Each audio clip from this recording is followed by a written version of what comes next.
Ассалаумағалейкум, құрметті көрермендер. Қазір азғантайшылаушыммен кішігірім эксперимент жасап көріп жатырмын. Кеше Шардара су қоймасына балық аулауға барған болатынбыз. Енді ол жерде адамдар өте көп екен. Балық жақсы түсетін жерге адамдар көп отырып алған. Балық аулайтын орын жоқ. Сонымен шет жағына нашарлау жеріне барып қалдық. Балық түспеді. Жақсы жерден орын алу үшін түнде барып орын алып қою керек екен. Немесе адамдар өте көп, орын жоқ. Енді балық ауламадық. Сол балық аулауға баратқан кезде жолдан магазиннен шылаушын сатып алған болатынбыз. Сол шылаушын калифорниялық шылаушын екен.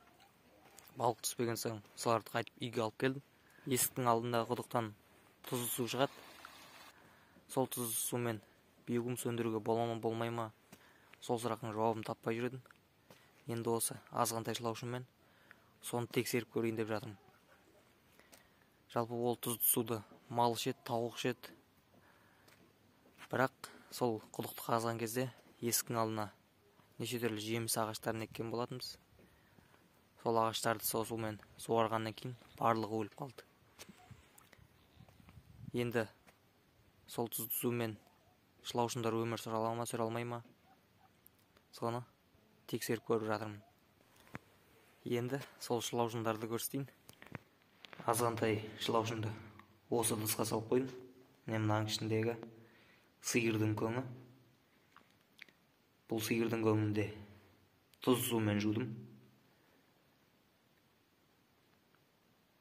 Азғантай шылаушын санап көріп 160 штук шылаушын бар екен. Қазір енді көреміз ақсын.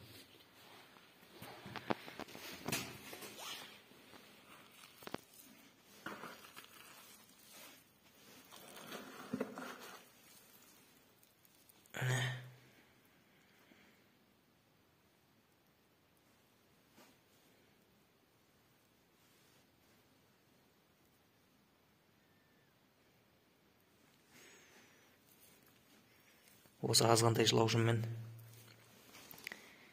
тексеріп көріп жатырық. Егер де тұзды сумен болатын болса, шылаушын өсіруді қолға аламыз.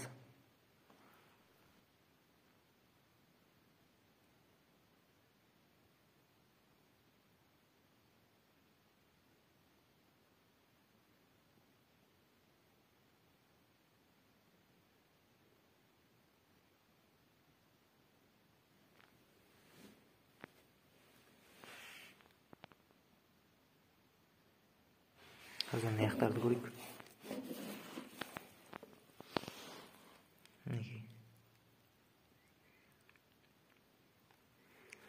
Жалпы осы азғантай шылаушыммен тексеріп көріп жатырмын. Бұлардың тұрған жерлері қатты салқын емес, жылы.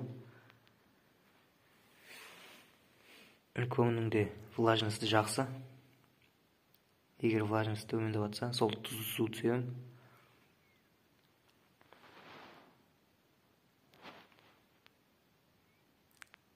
Мінекей қазірше шылаушындардың жағдайы жақсы.